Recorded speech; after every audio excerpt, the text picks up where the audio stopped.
गुरवे गौरचन्द्राय राधिकायै तदालये कृष्णाय कृष्णभक्ताय तद्भक्ताय नमो नमः। वाञ्छाकल्पतरुभ्यश्च कृपासिन्धुभ्येव च पतितानां पावनेभ्यो वैष्णवेभ्यो नमो नमः। अजानुलम्बितभुजौ कनकावदातौ सङ्कीर्तनैकपितरौ कमलायताक्षौ विश्वम्भरौ द्विजवरौ युगधर्मपालो वन्दे जगत्प्रियकरौ करुणावतारो।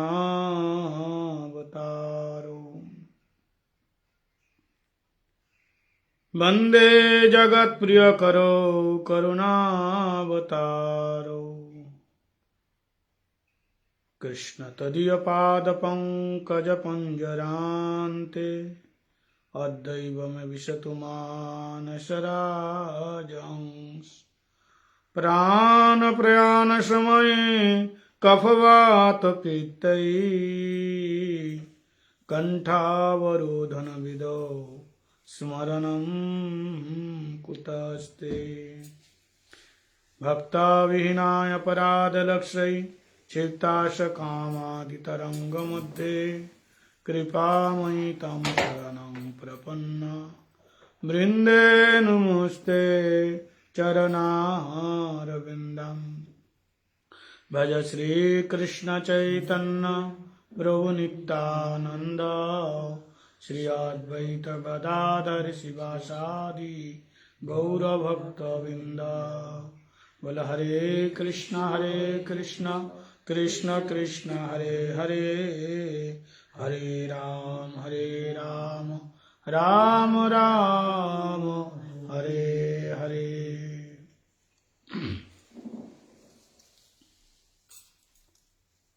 सर्वाग्य अस्मदीय गुरुपाद करें नित्यलीला पृष्ठम विष्णुपाद अष्टोत्तर शतश्री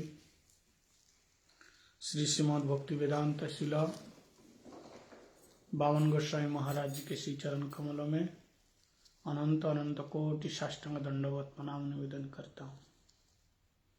तत्पश्चात शिक्षा गुरुपाद पद्म नित्यलीला पृष्ठम विष्णुपाद अष्टोत्तर शतश्री श्री श्रीमद् भक्ति वेदांत शिला नारायण गोस्वामी महाराज जी के श्री चरण कमलों में दंडवत प्रणाम निवेदन करता हूँ एवं नित्यलीला पृष्ठ श्री श्रीमद् भक्ति वेदांत शिला स्वामी महाराज जी के श्री चरण कमलों में अनंत अनंत कोटि साष्टांग दंडवत प्रणाम निवेदन करता हूँ। रूपानुग गुरुवर्ग सरस्वती दंडी पादगण एवं समापस्थित सभी भक्त जनों के चरण में दंडवत प्रणाम निवेदन करता हूँ। हम लोग आज एकादशी तिथि के पावन अवसर पर पुनः हरि कथा, हरि कीर्तन, हरि चर्चा करने का सत्सौभाग्य प्राप्त किया है। भगवान की बहुत बड़ी कृपा होए तो साधु संग में हरि कथा सुनने का सु अवसर प्राप्त होता है। राम कृपा बिना सुलभ न सोई, संत समागम हरि कथा तुलसी दुर्लभ दोई। संत मिल जाए ये भगवान की कृपा, भगवान की कृपा से साधु मिलता है और साधु की कृपा से भगवंत मिलता है। सत्संग ही जीवन का बड़ा लाभ है। श्री सच्चिनंदन गौरहरि प्रेम पुरुषोत्तम भगवान श्री चैतन्य महाप्रभु कहते हैं, भजन राज्य में साधु संग का बड़ा महत्व होता है। हम जन्मा जन्मांतर के कामी, क्रोधी, लोभी, भोगी हमारे अंदर के जब तक पाप, अनर्थ, अविद्या, अस्मिता, राग, द्वेष, अभिनिवेश रहेगा तो हमें कथा में, सत्संग में, भक्ति में, साधन में, भजन में रुचि नहीं रहेगी। इसलिए श्री चैतन्य महाप्रभु ने कहा, चेत दर्पण मार्जनम भव महादावाग्र निर्वापणम श्रेय कैरव चंद्रिका वितरणम विद्यावधु जीवनम आनंदाम्बुदिवर्धनम पतिपदम पूर्णमित आस्वादनम सर्वात्म स्नापनम परम विजयते श्री कृष्ण संकीर्तनम। यदि आपके अंदर के जन्मा जन्मांतर का मैल को, अपराधों को, अनर्थों को साफ करना चाहते हैं तो महाप्रभु का आदेश है,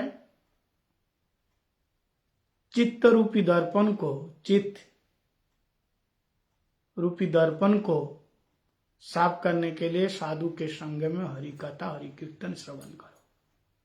चेत दर्पण मार्जनम, मार्जनम का मतलब सफाई करना। क्या है? महादावाग्नि निर्वापणम। ये जो भव रोग है, ये भव रोग दूर कैसे होंगे?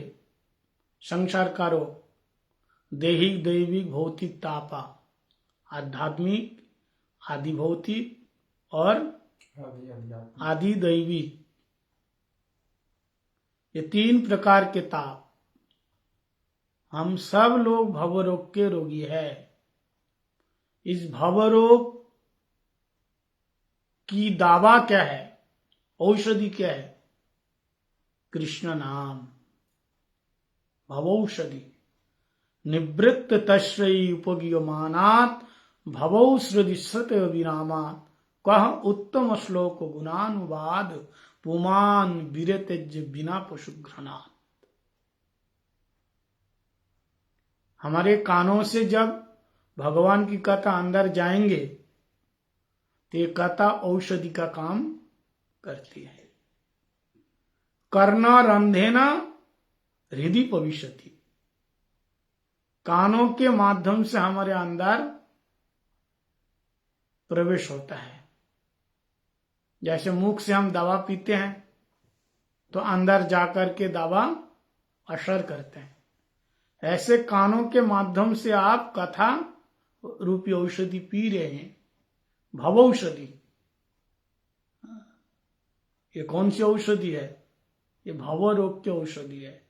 जैसे हम दवा लेते हैं, पेट में दर्द हो रहा है, माथा में दर्द हो रहा है, या किसी प्रकार का रोग है तो अलग अलग मेडिसिन है, औषधि है, दवा है, आप सेवन करते हैं तो ये दवा कानों से लिया जाता है या मुख से भी गा करके भी लिया जाता है, हाथों से सेवा करके भी लिया जाता है। इसलिए का सेवन मुखो जीवादो स्वयं एवं स्फुरत तदाह। प्राकृता इंद्रिय न गाज्यत भावे। इन प्राकृत इंद्रियों के द्वारा अप्राकृत वस्तु को हम अनुभव नहीं कर सकते। प्राकृत वस्तु नहीं, अप्राकृत वस्तु नहीं, प्राकृतिक गोचर। भगवान क्या है? सच्चिदानंद स्वरूप, अप्राकृत वस्तु, दिव्य, अलौकिक, चिन्मय वस्तु। और हमारी इंद्रियां जड़, प्राकृत, ये वस्तु है हमारी इंद्रियां। इसलिए इस जड़ वस्तु के द्वारा उस चेतन पदार्थ को, चेतन परमात्मा को हम जान नहीं सकता।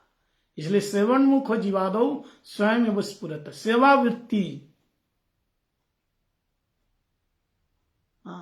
और सेवा कैसे? सब इंद्रियों से सेवा। कानों से सेवा करो। कानों से क्या सेवा करें? श्रवणम, भगवान का श्रवण करो, कथा का श्रवण करो। श्रवणम, जिसको श्रवण में रुचि नहीं है, कथा में रुचि नहीं है, कथा सुनने में, वो साधन मार्ग में बढ़ नहीं पाएगा। हैं? अगर तुम्हारे पास कोई साधु आ गए, साधु मिल गए, तो ये तुम जो समय है ना, इसको बर्बाद मत करो। हाँ, वो कथा तो हम जानते हैं, महाराज जो बोलेंगे। तो जो रोटी तू पैदा होने के बाद खाना शुरू किया, 50 साल का हो गया, रोटी का स्वाद तो जानता है कि नहीं, कैसा होता है? तो अभी तक क्यों खा रहे हैं ठूस ठूस के? क्यों खा रहे हैं अभी तक? रोटी क्यों खा रहे हैं अभी तक? उसका स्वाद नहीं जानता? हम तो कथा जानते हैं, हम तो बहुत सुन लिया, हम तो ये दास से सुनते हैं, हम तो फेसबुक में सुनते हैं, हम तो यूट्यूब में। ठीक है, जब संत ना हो तो सुना करो, लेकिन गुरुदेव है, कोई वैष्णव है, तो वहां जा करके उनके पास बैठ करके कथा श्रवण करो, उनकी सेवा करो। ये बहानाबाजी से काम नहीं चलेगा कि हम बीमार है, ये है, वो है, सो है, तो बीमारी रहेगा हमेशा। झूठ बोलेगा तो कितना तकलीफ सहन करके हमारे गुरुवर्गों ने साधन भजन किया। पेड़ के नीचे रहते थे रूप सनातन गोस्वामी आदि, इतना कष्ट करके मेहनत करके उन्होंने ग्रंथ प्रणयन किया। और महाप्रभु का आदेश है, पृथ्वी ते जत आचे नगर आदि ग्राम सर्वत्र प्रचार हुई मोर नाम। उन ग्रंथों का प्रचार कौन करेगा? मेरे भक्त लोग करेंगे। वे अपने घर बार सब कुछ छोड़ करके तुम्हारे द्वार द्वार में वो घूम रहे हैं। लव कृष्ण भज कृष्ण, लव कृष्ण शिक्षा, भिक्षा और कुछ नहीं चाहिए। राधा कृष्ण बल बल बोलो रे सवाई, राधा कृष्ण बोलो संगे चलो, यही मात्र भिक्षा चाहिए। भगवान का नाम लो। जैसे कल हमने बताया सबको, आप लोगों ने कथा सुने हैं, तो कथा सुनने का फल ये है कि आप एकादशी का व्रत भी करेंगे, गले में कंठी भी धारण करेंगे, माथे में तिलक भी लगाएंगे, तब तो कथा सुनने का फल मिला है ना। नहीं तो सुना, मनोरंजन किया, ओहो महाराज जी बहुत अच्छी कथा सुनाए, बहुत हंसा, बहुत रोया, बहुत भावुक हो गए, अब बाद में कुछ नहीं। ये तो फिल्म जैसे ही हो गया। फिल्म हॉल में गए तो देखा, ओहो इतना दुख है, रोने लगा, जब जोक्स होने लगा, हंसने लगा, और जैसे हॉल से बाहर निकले सब कुछ भूल गए। ये कथा ऐसी थोड़ी ना है। कथा जीवन में उतारने के लिए, आचरण के लिए। श्री चैतन्य महाप्रभु ने कहा, आचार प्रचार नामे करो दुई कार्य। आचरण करना और प्रचार करना, जीवन में उतारने का। हम लोग सुनते तो बहुत है, लेकिन आचरण में नहीं लाते, इसलिए हमारी यही हाल है। इसलिए महाप्रभु का आदेश है, कोई संत मिल जाए तो कथा श्रवण करने में चूकना नहीं। हाँ, क्योंकि जिस काम के लिए तुम इतना मेहनत कर रहे हो, एक दिन बूढ़ा हो जाएगा, वो काम के लायक नहीं रहेगा। 70, 80, 85 साल के लोग कहाँ काम कर रहे हैं? बड़े हैं, किसी के टुकड़े पर पाल रहे हैं? नहीं। काम जरूरी है, काम करो, सेवा तो करना ही है, लेकिन उससे भी ज्यादा इंपॉर्टेंट है भगवान की कथा। काम तो दिन में होता है, रात को नहीं। भले ही आधा घंटा हो, दौड़ करके आओ, सुनो, फिर चले। 1 घंटा कम सुनने से क्या मरेगा? रोज तो पूरा पूरा सोते हो। अगर कोई महाराज जी आए, गुरु जी आए, कथा 10 बजे तक खत्म होती, 1 घंटा अगर 7 दिन 10 दिन 2-2 घंटा कम सोया तो क्या हो गया? भगवान के लिए कुछ नहीं होगा। सेवन मुख ही जीवा दो, कथा में। इसलिए कह रहे कान को भगवान की सेवा में लगाओ, कथा सुनो।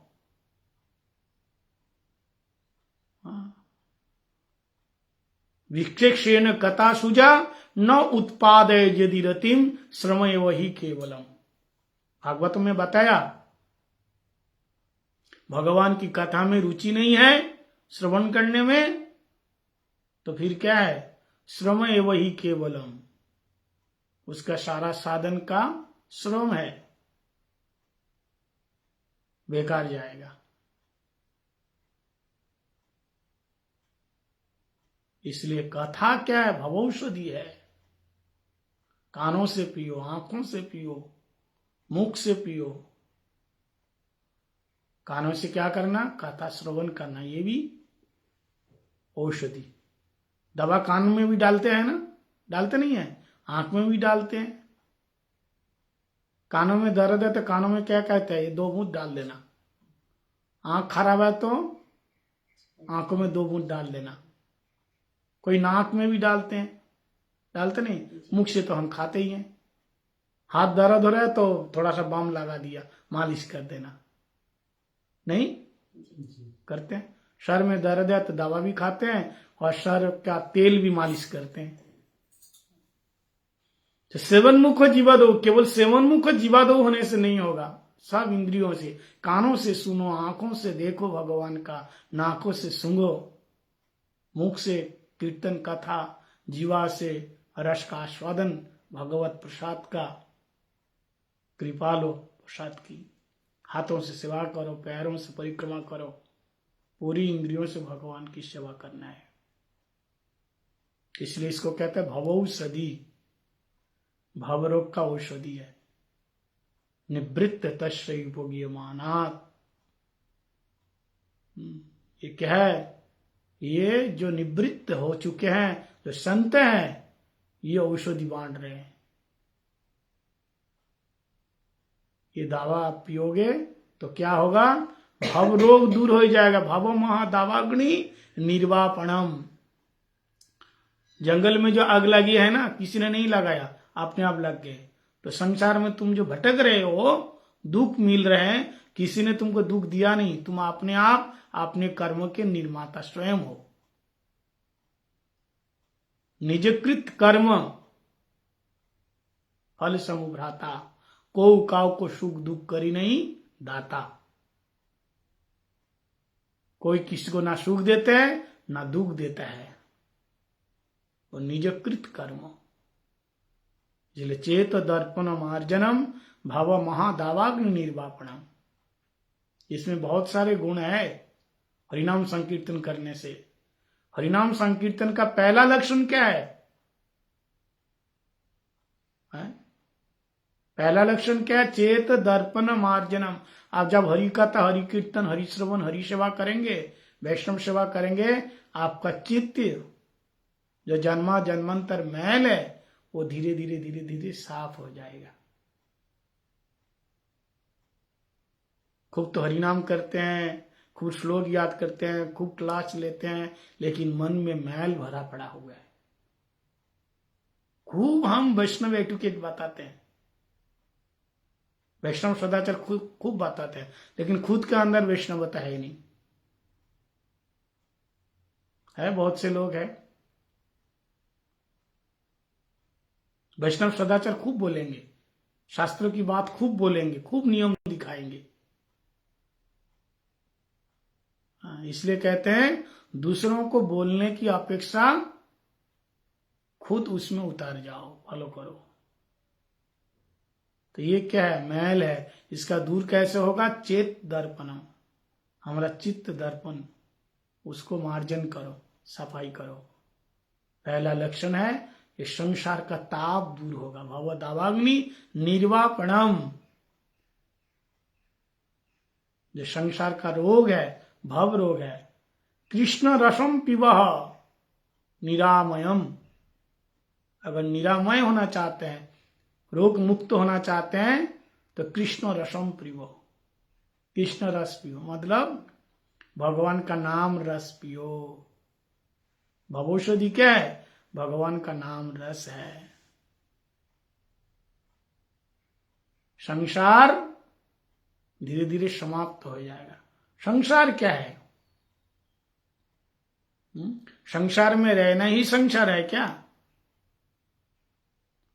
संसार में नित्य सिद्ध महापुरुष भी रह रहे हैं, बद्ध पुरुष भी रह रहे हैं, नित्यबद्ध जीव भी रह रहे हैं, नित्य मुक्त जीव भी रह रहे हैं। संसार एक जेल है, जेल में कैदी भी है और जेलर भी है। कैदी को दुख मिलता है और जेलर को दुख मिलता है। वो वहां का कौन है? हेड है, बस है, वो भी तो है जेल में। ऐसे हमारे गुरु वर्ग वैष्णव लोग, वो कैदी नहीं है, वो अपराध के कारण जेल में नहीं आए, संसार में नहीं आए। कैदी अपराध के कारण होता है ना जेल में, और जेलर अपराध के कारण नहीं, उसका कोई अपराध नहीं है, फिर भी वो जेल में जाते हैं। क्यों जाते हैं? क्योंकि जो अपराधी है उसको सुधारने के लिए। ऐसे हमारे गुरुवर्ग, गुरुदेव, शुद्ध वैष्णव, महाभागवत वैष्णव, वो हमारे जैसे बद्ध जीवों को, अपराधी को मुक्त कराने के लिए वो संसार में आते हैं। अघासुर लीला में आप लोग जानते हैं, अघासुर, कंस ने भेजा अघासुर। कैसे आए? अघ मतलब पाप की मूर्ति। वो बहुत बड़ा एक अजगर सांप बन गया और मुंह खोल करके वो बैठा है। मुंह खोल करके वो बैठा है, ठीक है, मुंह खोल करके बैठे हैं। तो जिस रास्ते से ब्रजवासी बालक श्रीदाम सुदाम दाम वसुदाम मधुमंगल स्तव कृष्ण विशालाक्ष भगवान कृष्ण अपने ग्वाल बालकों के साथ गाय चराने जाते हैं, ठीक उसी रास्ते में एकदम मुंह खोल के बैठे हैं। ऐसा लगा मानो कोई एक गुफा है, उसका एक जो मुंह खोल के है ना, एक धरती में समा हुआ है। क्या? मुख का जो एक होठ धरती में समा हुआ, एक आकाश मार्ग में इतना बड़ा है, तो पता नहीं चला इतना बड़ा। ब्रजवासी सोचा कि अचानक ये गुफा कहां से आए, चलो आने दो, हम लोग अंदर जाते हैं नया गुफा। तो ब्रजवासी बालक तो अनजान में अंदर चले गए, पाप के अंदर गए। लेकिन भगवान तो जानते हैं ना, भगवान सबके पीछे है। भगवान मना कर रहे, अरे मत जाओ, अंदर मत जाओ, ये गुफा नहीं है, ये अघासुर है। लेकिन सारे ब्रजवासी बालक जय कन्हैया लाल की, जय दाऊ जय दयाल की गाते हुए, चिल्लाते हुए, एकदम नाचते कूदते अंदर चले गए। अब भगवान सोचने लगा, ये तो अघासुर के पेट में चले गए सारे, अब मेरे को जाना पड़ेगा, क्योंकि उन लोगों को निकालना है। तो ब्रजवासी बालक अनजाने में चले गए और भगवान जी जान मुझ के चले गए उस अघ मतलब पाप के अंदर, और जाकर के पाप को, अघासुर को वध किया और ब्रजवासियों को निकाल के लाए।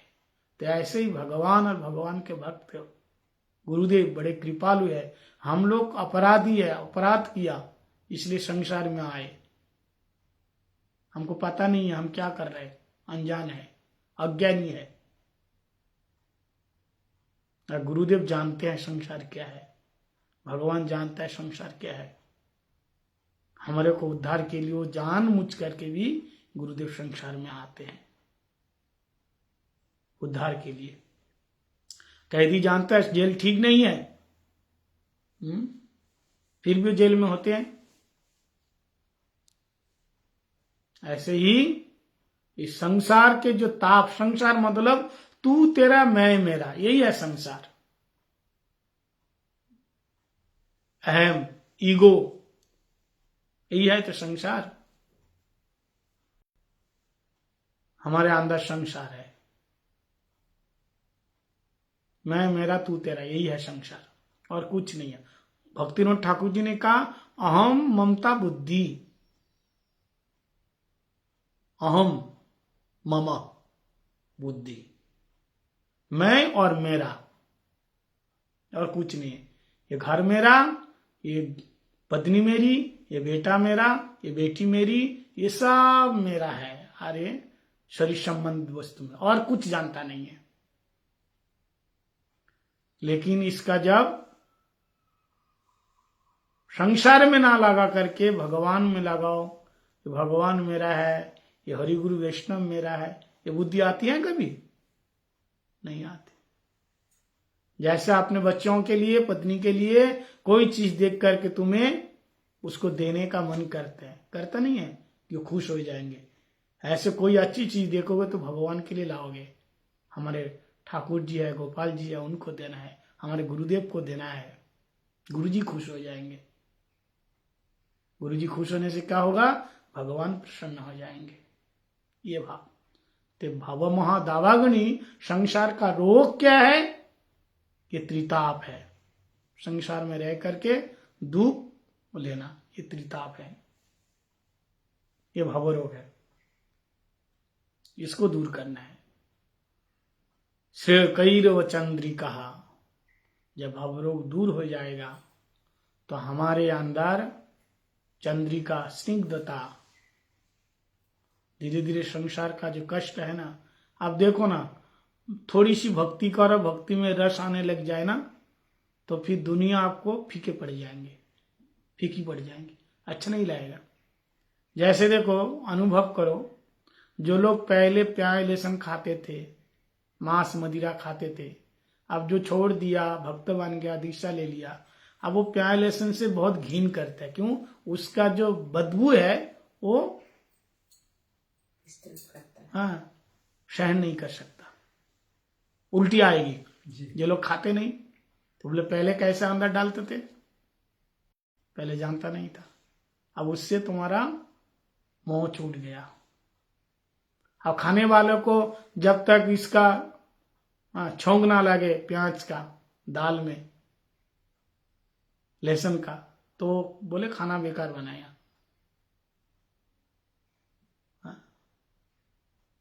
अब वो भक्त बन गया, भगवान का प्रसाद पाते हैं, अब वो चीज से वो उब गया, ये आप ठीक नहीं लगता। तो इसी प्रकार जब भगवान का नाम रस का आस्वादन होने लग जाएगा तो आपको ऐसा लगेगा कि इतना दिन तक मैं कहां था, क्या कर रहा था। आस्वादन मिलता नहीं। गाते अधरम मधुरम बदनम मधुरम, भगवान का नाम मधुर मधुर है, मधुराति मधुर स्वाद है। लेकिन कैसा स्वाद है? हमें स्वाद मिल रहा है?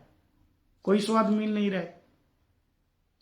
श्रेय कैरव चंद्रिका, जीवन में भक्ति का उदय होगा। श्रेय कैरव चंद्रिका विद्यावधु जीवनम, जब भक्ति का उदय होगा, उत्तमा भक्ति, तब भक्ति क्या है? भक्ति एक सुंदर खुशबूदार एक पुष्प है, और जब पुष्प खिलता है उसकी सुगंधी महकता है, उसका मकरंद रस को पीने के लिए भ्रमर, भ्रमर बोले तो भौरा, भ्रमर दूर से उड़ करके हजारों लाखों पत्तों को बीतते हुए, छेद करते हुए उस फूल में बैठ करके रस पीता है। ऐसा भक्ति करोगे, बैठ करके आपके अंदर भक्ति का पुष्प खिलेगा, तो वृंदावन का वो काला भ्रमर, कौन? कृष्ण, सब कुछ छोड़ करके आपके भक्ति रूपी पुष्प का मकरंद रस आस्वादन करेगा। तब आनंदम बुद्धिवर्धनम पति पदम, अम्बुधि, अम्बुधि मतलब आनंद सागर में निमज्जित हो। अब आनंद सागर में आप गोता खाते रहोगे। तो इसका मूल क्या है? विजयते श्री कृष्ण संकीर्तन, मूल है नाम संकीर्तन। पति पदे पदे स्वादु साधु, पति पदम पूर्णामितम आस्वादनम स्नापनम परम विजयते श्री कृष्ण संकीर्तनम। एक क्षण आप नाम के बिना रह नहीं सकोगे।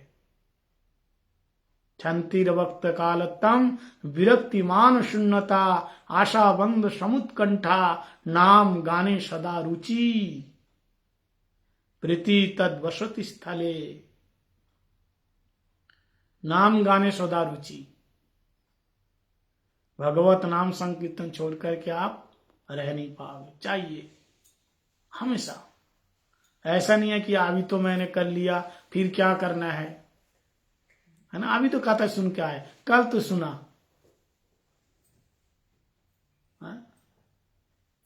अगर अभी आपको कोई 50,000 यूरो दे दे और 1 घंटा ले लेंगे, 1 घंटा के बाद कोई 10,000 दे दिया, आप लोगे नहीं? अरे मेरे पास तो 50,000 है, फिर क्या करेंगे? लोभी व्यक्ति ले लेगा। लोभी लाभे न वर्धते लोभो, जितना लाभ होगा उतना लोभ बढ़ेगा। ऐसे भक्तों कैसे लोभी कृष्ण कथा सुनने का। अभी अभी महाराज जी 1 घंटा सुनाया, अगर 1 घंटे के बाद क्या और एक कथा सुनाऊंगा, हाँ महाराज जी सुनाइए, हम और सुनना चाहते और सुनना चाहते। नाम गाने सदा रुचि, ना नहीं करेगा। इसलिए भक्तों ठाकुर जी कह रहे संसार के भोग करने में जितना रुचि है ना, ऐसे रुचि भक्ति में हो जाए।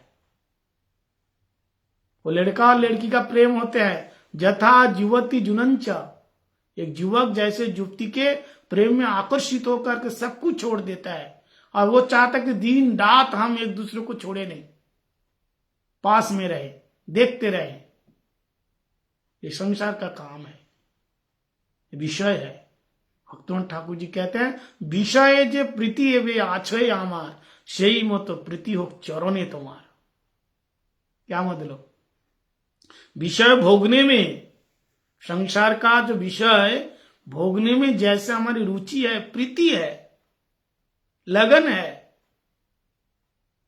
ऐसे ही आपके चरणों में प्रीति हो जाए। विषय सुख पाने के लिए हम क्या नहीं करते, प्रतिष्ठा पाने के लिए। हाँ, बहुत लोगों को बहुत बुरा लग जाता है। कोई मेरे को कह रहे तो महाराज यहाँ के लोगों को आप कुछ भी नहीं कह सकते हो, हमेशा तारीफ करो।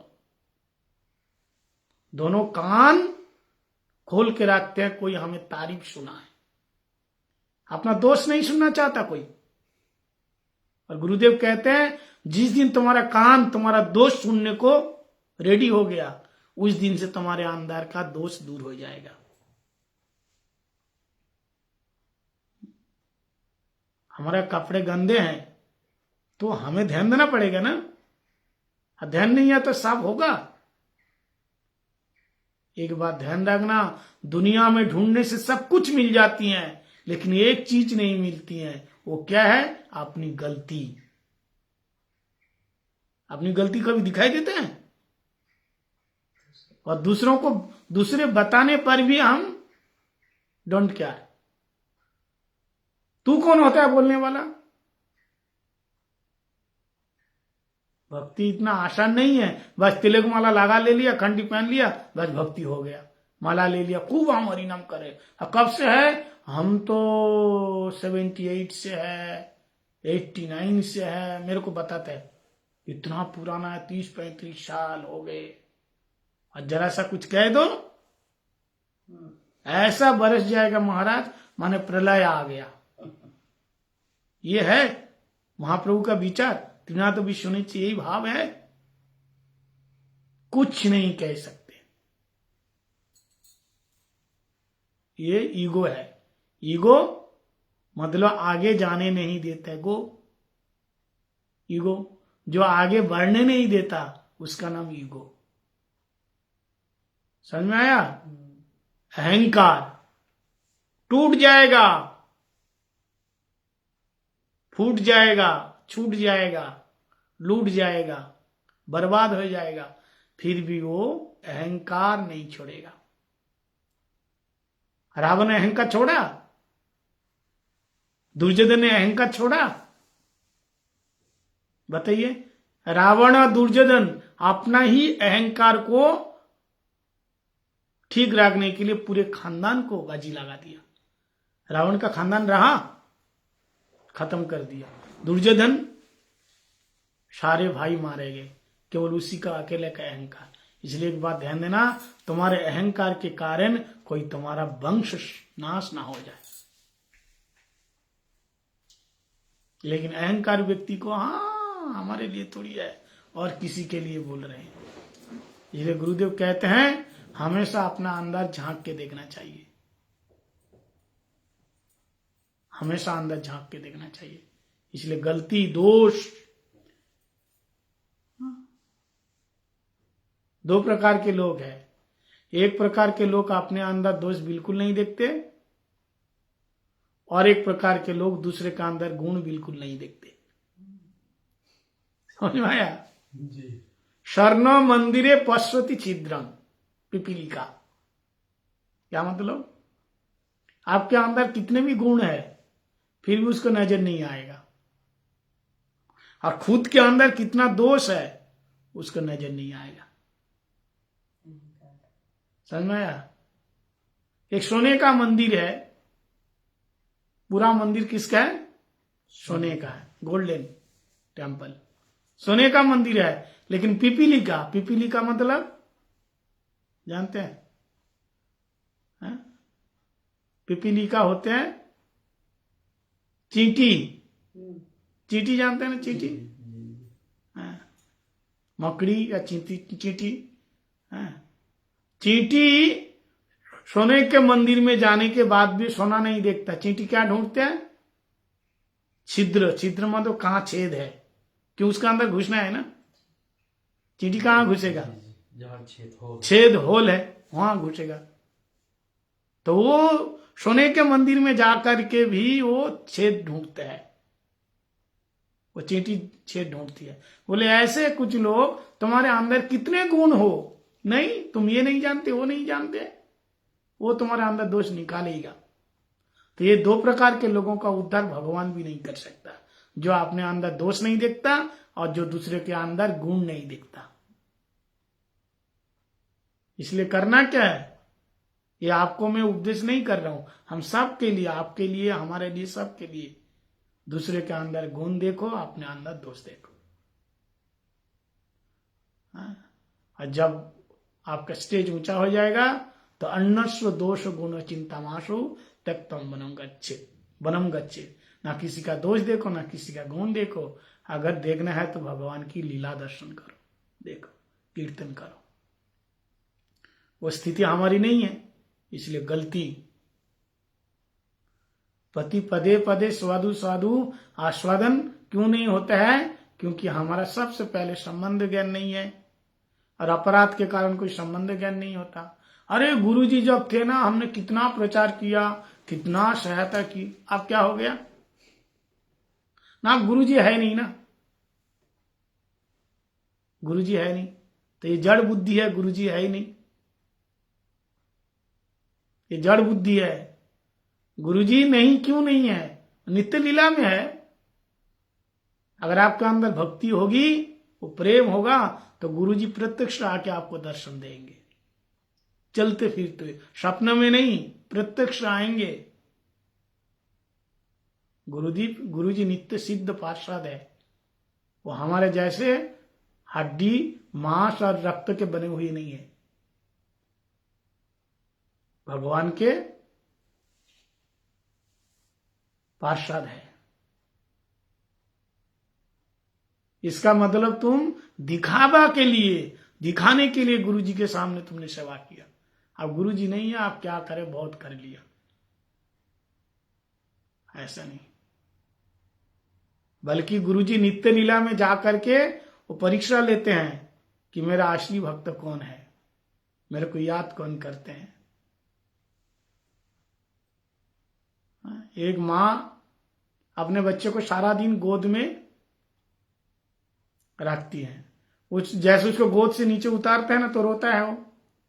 बहुत से बच्चे ऐसे होते हैं ना, गोद से उतारना नहीं चाहते, वो रोता है।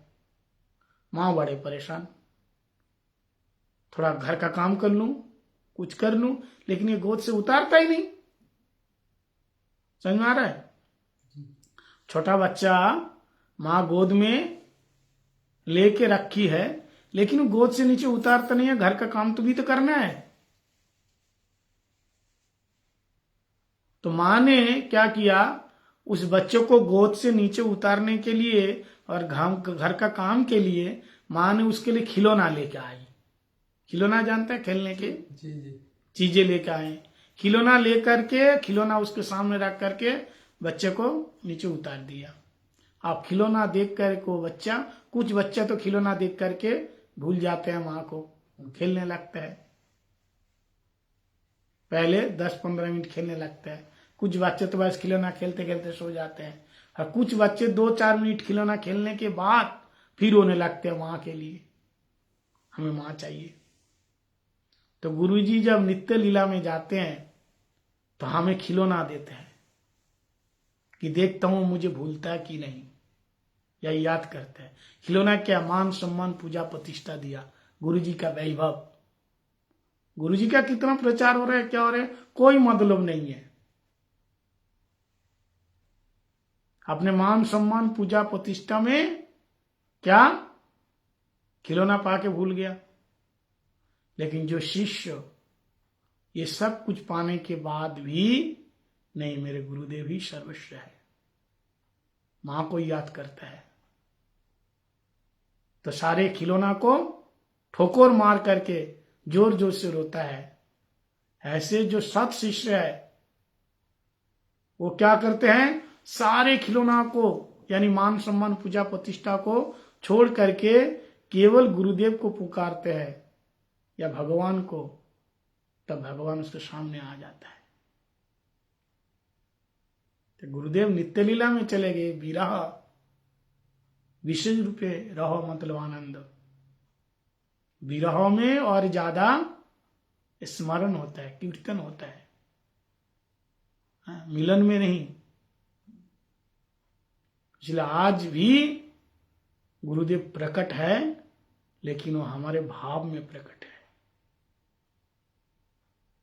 तो कहने का मतलब ये है कि श्री चैतन्य महाप्रभु उन्होंने जो शिक्षाष्टकम सुनाए दिए, 8 श्लोक है। तो पहले साधन भक्ति, दूसरा भाव भक्ति, तीसरा प्रेम भक्ति। उन्होंने चेत दर्पण मार्जनम, हृदय शुद्धि से बात कही, हृदय चित्त कैसे शुद्ध करना चाहिए, चित्त शुद्धि की बात सबसे पहले स्टेज में। आदौ श्रद्धा तत्साधु संग, अतः भजन क्रिया अनर्थ निवृत्ति, फिर निष्ठा रुचि आसक्ति भाव प्रेम, पूरे एकदम स्नेह मान प्रणय राग अनुराग भाव महाभाव तक उन्होंने 8 श्लोक के माध्यम से सारे वेद वेदांत उपनिषद सब कुछ सन्निहित कर दिया। तो चेत दर्पण, पहले कैसे अपने हृदय को परिष्कार करे, साफ करे, क्या करना चाहिए श्री चैतन्य महाप्रभु बताए। फिर चेत दर्पण मार्जनम, ये हो गया। फिर वैष्णव बनना चाहते हैं, नाम का आश्रय लो, नाम नामकारी बहुधा निज सर्वशक्ति स्तत्तार्पित नियमित स्मरण न काला, एतादृशी तव कृपा भगवान ममापि दुर्दैव मृदिश्व मिह जनिनानुराग। नाम का आश्रय, ध्यान से सुनना, नाम ही प्रधान। नाम का आश्रय लिया तो कैसे नाम का आश्रय लेकर के कैसे नाम जाप करें, तब तीसरे नंबर श्लोक में बताया, तीनादपि सुनिचेना तरर्यपि सहिष्णुना अमानिना मानंदिना कीर्तनीय सदा हरि। अब कीर्तन करना चाहते हैं तो कीर्तन का अधिकारी कौन है, बड़े ध्यान से सुनना।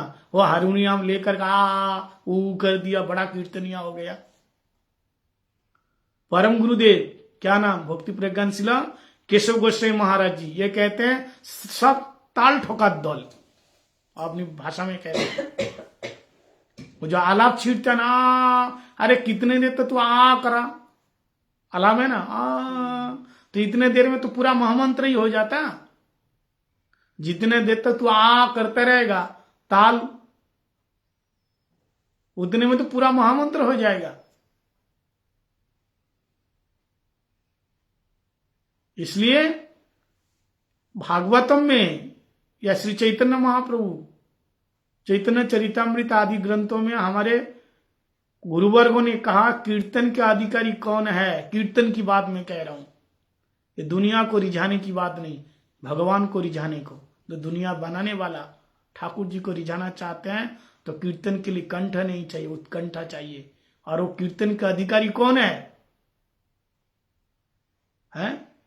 दईन दया अन्य मान प्रतिष्ठा वर्जन चारी गुने गुनी हैया करहो कीर्तन। इतना तो भी शनिश्चर लोग में आइए। कीर्तन ये सदा हरि, तुम्हारे कीर्तन में हरि हमेशा रहेगा अगर तुम्हारे अंदर ये 4 गुण रहेगा। अब उसको तो हारमोनियम नहीं आता है, भगवान कंठ नहीं देखते, राग नहीं देखते, अनुराग चाहिए, प्रेम चाहिए। मैंने कल बताया था ना, हमारे गुरुपाद पद्म कहते थे भक्ति वेदांत श्री बामन गोस्वामी गुरु महाराज, भगवान का नाम रो रो करके लो। कैसे लो? रो रो करके। हर आंखों से आंसू नहीं आया तो भगवान तुम्हारे कीर्तन नहीं लेगा। हृदय द्रवीभूत होना चाहिए। तदास्म सारम पशु पक्षी जुरे पाषाण विदरे सुनी जार गुण गाथा। भगवान का नाम लेकर के पाषाण पत्थर भी पिघल जाता है, पशु पक्षी भी रोने लगता है, लेकिन मेरा हृदय इतना पत्थर है, उससे भी ज्यादा कठोर है। भगवान का नाम लेकर के आंखों से आंसू नहीं आ रहे। नयनम गलदस्तु धारया बदनम गदगद रुद्रया गिरा पुलक्रे निचितम बपु कदा तव नामक ग्रहणे भविष्यति। महाप्रभु कहते, हे भगवान, आपका नाम लेकर के कब मैं रोऊं, मेरे शरीर रोमांचित हो जाए, मेरा कंठ गदगद हो जाए, ये भाव कब आएगा? इसलिए कह रहे वैष्णव, कीर्तन के अधिकारी कौन है? अगर वैष्णव बनना चाहते हैं, अगर कीर्तनीय बनना चाहते हैं, तो कीर्तनीय वही है जो दईन दया उन्ने मान, जिसका न दीनता है, दईनत है, दूसरे को सम्मान देना जानते हैं। हमारा मुंह तो ऐसा कड़वी है, जब भी हम खोलते हैं ना, जहर उगलते हैं। इसलिए कम बोलो, मीठा बोलो, ऐसी वाणी बोलिए मन का आपा खोए और उनको शीतल करे आप शीतल होए। वाणी मीठा होना चाहिए।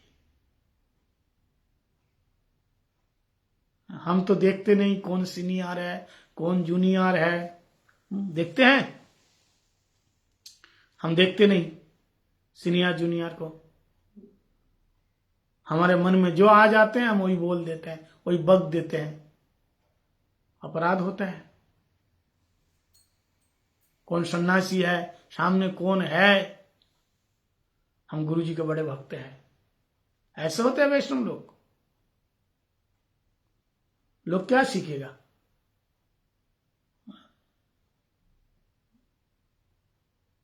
ये कीर्तनिया कौन है? केवल वो कीबोर्ड बजाने से, हारमोनियम तबला बजाने से कीर्तनिया नहीं होता है। दुनिया को रिझाओ, भगवान रिझेगा नहीं, वैष्णव नहीं रिझेगा।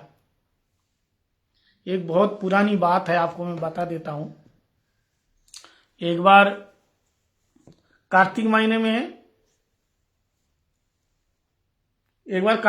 में क्या हुआ,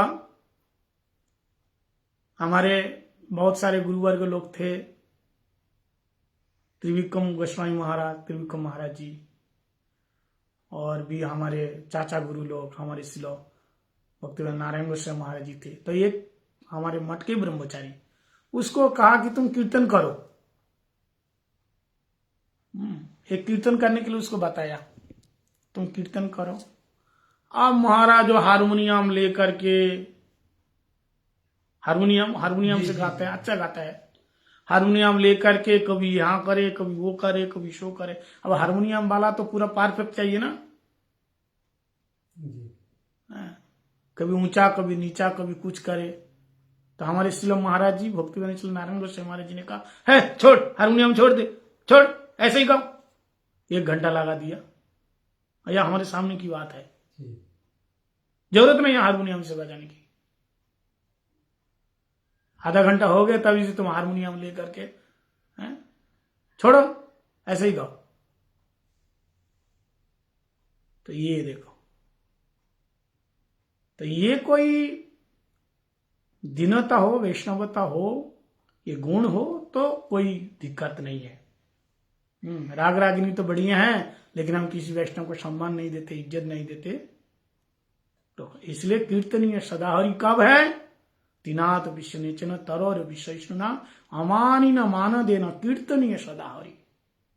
कीर्तन के उसके कीर्तन के अंदर हमेशा हरि का निवास, हमेशा हरि प्रसन्न रहेंगे, नृत्य करेंगे, प्रकट होंगे, जिसके अंदर ये 4 गुण है। दैन दया अन्यमान प्रतिष्ठा वर्जन चारि गुणे गुण हिया करहो कीर्तन। ये चाहिए। और आस क्या होना चाहिए? महाप्रभु ये भी बताया। मन में कीर्तन के बाद मन में क्या आस होना चाहिए? महाप्रभु बताया, न धनम न जनम न सुंदरीम कविताम व जगदीश कामये मम जन्मनि जन्मनिश्चरे भवतात भक्ति रहित कितई। पहले बताया मुझे क्या नहीं चाहिए, फिर बताया मुझे क्या चाहिए। पहले क्या बताया? न धनम न जनम न सुंदरीम कविताम व जगदीश कामये। ये धन जन परिवार हमें नहीं चाहिए। अब लोग कहते हैं महाराज, जो देखो जो ऐसे संत हैं जिसको आश्रम की आवश्यकता नहीं है, जो पेड़ के नीचे रहे, तो उनको तो कुछ नहीं चाहिए। लेकिन जब आश्रम में है, मंदिर में है, जब से गुरुजी इतना बड़ा मंदिर बना के गए, अब प्रचार कितना फैला है। जो लोग आप लोग जैसे इतना सुंदर घर में रहते हैं, अगर आपको ब्रज में जाकर के ऐसे ही लेटने के लिए दे तो मन लगेगा? जो भक्त है उसको तो लगेगा ब्रज रह जाए, और जो नया नया आया भक्त नहीं है उसका मन तो एक बार, यार इतनी गंदगी है, कौन आएगा। तो ऐसे लोगों के लिए ये मंदिर की व्यवस्था है, मठ की व्यवस्था है। उनको रहने की सुविधा मिले, और भगवान का प्रसाद भी मिले, और नाम संकीर्तन भी सुने। फिर धीरे धीरे वैराग्य होगा तो फिर अपने स्थिति में आ जाएगा। उसके लिए तो लक्ष्मी चाहिए, भगवान का मंदिर चाहिए। हमारे गोस्वामी लोग कहां मंदिर बनाए? उनका हृदय मंदिर है। लेकिन अभी हमें मंदिर क्यों बनाया? इसलिए मंदिर चाहिए कि मंदिर एक स्थान ऐसा है जहां बैठ करके भगवत नाम संकीर्तन कर सकता है, हजारों लोग बैठ सकते हैं। अगर मंदिर नहीं रहेगा, मठ नहीं रहेगा, तो फिर कहां जाके सम्मिलित होंगे? हमारे अंदर तो उतना वैराग्य है ही नहीं। सबके अंदर धीरे धीरे आएगा, लेकिन उसकी आसक्ति नहीं, उसके बिना रह नहीं सकता। पैसा के बिना तो न धनम न जनम न सुंदरीम कविताम व जगदीश कामये। तो फिर क्या चाहिए? ये सब चीज नहीं चाहिए। न धनम न जनम चाहिए क्या? मम जन्मनि जन्मनिश्चरे भवतात भक्ति रहितु कितई। हे प्रभु, अगर आप देना चाहते हैं, न धन दो, न जन दो, न परिवार दो, न पुत्र दो, न मान दो, न सम्मान दो। यदि आप देना चाहते हैं तो जन्मा जन्मांतर आपके चरणों में प्रेम दो, प्रीति दो। अर्थ न धर्म न अर्थ न काम रुचि। भरत जी कह रहे, धर्म न अर्थ न काम रुचि, गति न चाऊ निर्वाण, जन्म जन्म राम पदे रति यह वरदानान। ये 4 पुरुषार्थ है ना, धर्म अर्थ काम मोक्ष नहीं चाहिए, मुक्ति भी नहीं चाहिए। मोक्ष मतलब निर्वाण, मुक्ति, मोक्ष, ये मोक्ष भी नहीं चाहिए। अगर आप देना चाहते हैं तो क्या दो? जन्म जन्म राम पदे रति। श्री राम जी के चरण में हमारा प्रेम दे दो। वही नंद तनुजम किम करम पतिताम माम विश्व में भवाम बुधो कृपाम बुधि। कहा नंद नंदन है, उनके चरण में प्रीति हो जाए, उनके प्रेम में हमेशा में रो। नयनम गलदश्रु धारया बदनम गदगद रुद्रया गिरा। ये दिन कब आएगा जिसको उनके बिना हम एक पल भी नहीं रह पाएंगे। युगायतम निवेशेन चक्षुषा प्रवृषायितम शून्नायितम जगत सर्वं गोविंद विरह में। भगवान के विरह में हम एक क्षण नहीं रह पाएंगे, पूरा जगत सुना लगता है। जिससे आपका प्यार है, अगर वो आपसे छूट गया तो जगत सुना लगेगा कि नहीं? अभी भगवान से प्यार नहीं है, प्रेम नहीं है, इसलिए हमें कोई दिक्कत नहीं है। लेकिन महाप्रभु राधारानी के भाव में कहते हैं कि जगत सुना लग रहा है गोविंद के बिना। फिर अंत में बताया, आश्लेषवा पादरतम पुनिष्टम मरमातम करतु वा जता तथा विदधातु लंपट मत प्रणनस्तु शैव नापरा। कृष्ण ही हमारे प्राण प्रियतम है, वही हमारे जीवन है, सब कुछ है, वो उनके चरणों की हम दासी है। तो श्री चैतन्य महाप्रभु जो दिया है, ये सारे वेद वेदांत उपनिषद का सार है। इस अष्टकम को शुरू से लेकर के आखिरी तक साधन भक्ति, भाव भक्ति, प्रेम भक्ति, इन तीनों की बात है। आदौ श्रद्धा तत्साधु संग अतः भजन क्रिया अनर्थन वृत्ति निष्ठा रुचि आसक्ति भाव प्रेम स्नेह मान प्रणय राग अनुराग भाव महाभाव रूढ़ अधिरूढ़ मदन मदन, ये सब भक्ति की बात कही है। तो आज एकादशी तिथि है। हम लोगों ने आज प्रातःकाल हरिनाम संकीर्तन किया, हरि कथा हरि कीर्तन चर्चा की। अभी कथा का विराम देंगे, फिर शाम को हम लोग दिन हक में शाम को 6 बजे से 6 बजे से है ना जी, 6 बजे से हम लोग हरि कथा हरि कीर्तन सुनेंगे। यहाँ से 2 घंटे का रास्ता, 6 बजे सब भक्त लोग आएंगे, 2 घंटे का रास्ता है। हम लोगों को दोपहर में निकलेंगे। अब कथा ही का विराम। वंचा कल्पतरुभ्यश्च कृपा सिंधु भैव च पतितानां पावनेभ्यो वैष्णवेभ्यो नमो नमो। हरे कृष्णा कृष्ण कृष्ण हरे हरे, हरे राम राम राम हरे। बोलो गुरुदेव जी महाराज की, श्रील प्रभुपाद की, रूपानुग गुरुवर्ग की, श्री एकादशी तिथि की जय, एकादशी तिथि पालनकारी भक्तवृंद की जय। गौर प्रमानंदे हरि हरि। हरे कृष्ण।